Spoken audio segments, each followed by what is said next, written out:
Hey everyone, James Niggemeyer here. Thank you for tuning back into my YouTube channel. Today I have a quick tackle prep tip that revolves around spinning gear. I don't talk a whole lot about spinning gear. It's not that I don't like it.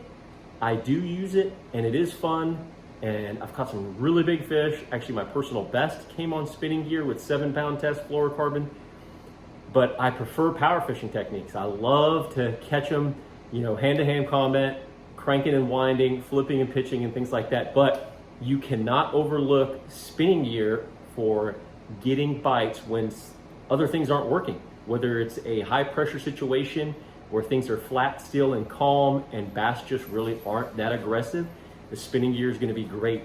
Also, fishing pressure situations where there's a lot of boat traffic, a lot of people fishing, fish pick up on that presence. And one of the beautiful things about spinning gear is you can make a really long cast with light lures and finesse a fish out into biting. You can help them to really take your presentation where in other instances they wouldn't eat anything else. Before I get right into it, if you haven't already subscribed to my channel, please hit the subscribe button. If you like this video, please give me a thumbs up and drop a comment down below. So when it comes to spinning gear, I think everyone, or a lot of people, the trend is anyways, to go with braided line on their spinning equipment. This is your traditional green braided line. A recent trend over the last few years is people are going to a Hi-Vis yellow. And the reason for that is they want to be able to see their line in the water. If it moves a little bit, a fish has it. That's how they know. It's another way to detect strikes. And it's a great way to detect strikes. And one of the beautiful things about braided line is the sensitivity and the lack of stretch. So when you're throwing a light lure way out there, and your sensitivity is diminished, the lack of stretch, you can feel a little bit better, but then also on the end of that long cast, you can still set the hook. And so braided line's the way to go. And I think everyone would agree that the Hi-Vis really helps you detect those strikes. But one of the things that I've done is, instead of just relying on, say, a 10-foot leader of fluorocarbon, say 8 to 10 pound test gamma edge fluorocarbon, once I tie my knot onto the braided line, as you can see right there, that FG is, I have taken a permanent marker and I have run it up and down that braid in a green color so that it has the camouflage abilities of your traditional braid. But I don't do it for really, really long. I probably do 6 or 7 feet of line. And as you can see, what a difference it makes right there. You've got that camouflage green and it drops right into that yellow.